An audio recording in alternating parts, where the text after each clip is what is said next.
নমস্কাৰ এভৰিৱান প্ৰথমতে কাতি বিহুৰ সকলোকে হিয়া ভৰা উলগ যাচিছোঁ। আজি এইবাৰৰ বিহুটো একচুৱেলি আমাৰ কাৰণে অকণমান পৃথক, যিহেতু আমি এটা ব্ৰিফ এটাৰ থ্ৰুইদি গৈ আছোঁ বৰ্তমান গোটেই অসমবাসীয়ে। সেই দুখটো আমাৰ লগত সদায় থাকিবই, কিন্তু তাৰ মাজতে আমি বিহুও পালন কৰিব লাগিব, তাৰ মাজতে আমি দেৱালীও পালন কৰিব লাগিব। যিহেতু জুবিন দাই উৎসৱবিলাক বহুত ভাল পাইছিল, গতিকে আৰু বিহুটো জুবিন দাৰ অতিকৈ প্ৰিয়, আমি সকলোৱে জানো। গতিকে বিহুটো আমি পালন কৰিবই লাগিব। আই হোপ সকলোৱে ঠগি দিছে, ঘৰত প্ৰসাদ চবকে ভগাইছে। যিয়ে নহওক, আজি এটা নতুন ভিডিঅ' লৈ আহিছোঁ আমি। এখন নতুন মুভি আহিছে Zee5ত। এই মুভিখনৰ নাম হ'ল ভাগৱত।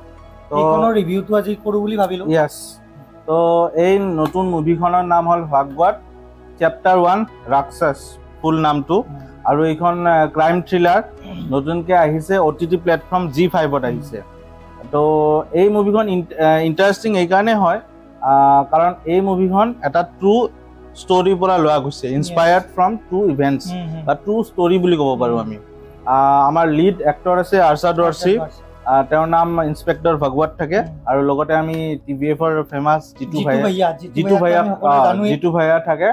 গতিকে UPৰ উত্তৰ প্ৰদেশৰ এখন সৰু চহৰ ৰবাৰ্টগঞ্জ বুলি, এই ৰবাৰ্টগঞ্জ চহৰখনত আমাৰ ভাগৱত ইন্সপেক্টৰৰ সেই হয়, ট্ৰান্সফাৰ হৈ আহে তেওঁ। আৰু তাতে সেই চহৰখনত বহুত ক্ৰাইম হয়, মিচিং ছোৱালীত, মানে টিনেজাৰ্ছ বা সেই ছোৱালীবিলাক মিচিং হয় এটাৰ পিছত এটা। কিন্তু চিনেমাখনত আমি এটা মানে আমাৰ এজনী ছোৱালীৰ ওপৰত ফ'কাছ কৰি ষ্টৰিটো বনোৱা হৈছে, আমাৰ ভিক্টিম পুনম মিশ্ৰা বুলি।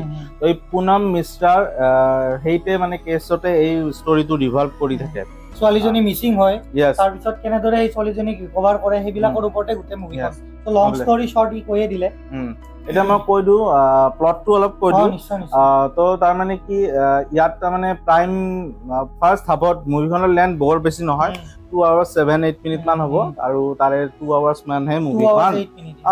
মুভিখন 2 hours মানৰ হ'ব, বাকী নাম চামত এইবিলাক আৰু বাকীখিনি। তো যি ফাৰ্ষ্ট হাফ আছে, ফাৰ্ষ্ট 1 ঘণ্টা মানে ইনভেষ্টিগেশ্যন চলি থাকে আমাৰ, যি প্ৰাইম ছাছপেক্টক ধৰিবৰ কাৰণে আমাৰ ক'লোৱে মই ভাগৱত আমাৰ ইন্সপেক্টৰ আৰ্চাদ ৱাৰচি, তেওঁ চলাই থাকে টিমৰ লগত, আৰু এটাৰ পিছত এটা তেওঁ লিড পাই গৈ থাকে ছোৱালীৰ মিচিঙত, এটাৰ পিছত এটা এনেকে লিডত তেওঁ আগবাঢ়ি থাকে, আৰু কেছটোৰ মানে ক্ল'জ গৈ থাকে, মানে এটাৰ পৰা ষ্টাৰ্ট হয়, পিছত বহুতটা জইন হৈ গৈ থাকে। আৰু এইটো একচুৱেলি এটা ট্ৰু ষ্টৰি, আপোনালোকে গুগল কৰি চাব পাৰে।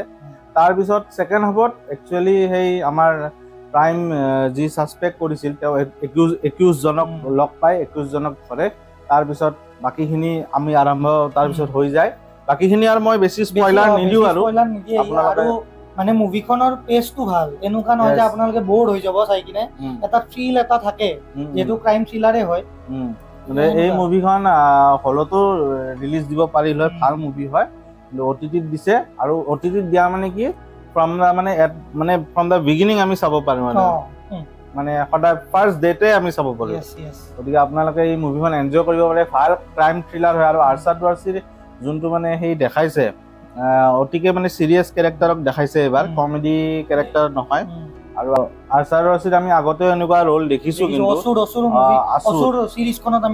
আছুৰ চিৰিজখনত এটা সাংঘাতিক যোনটো কপৰ ৰোল, কপ মানে পুলিচ, আৰু পুলিচৰ যি ইনভেষ্টিগেশ্যন চলি থাকে, এইখন চিনেমাটো সেনেকুৱা এটা গৈ থাকে আৰু পেৰেলেলি ধুনীয়া এটা ইনভেষ্টিগেশ্যন। লাষ্ট আপোনালোকে one time watch movie enjoy কৰিব পাৰে। IMDbত 7.7 ৰেটিং পাইছে এইখন মুভি, ৰেটিং ভাল। আৰু যিহেতু কালি চানডে, গতিকে আপোনালোকৰ যদি চাব লগা বিশেষ একো নাই, এইখন আমি ৰেকমেণ্ড কৰোঁ। বৰ্তমান বলিউডৰ বুলি ক'লে এইখন মুভি চাব পাৰে, ভাল চলি আছে, আৰু মুভিখন সঁচাকে ষ্টৰিটোও ভাল।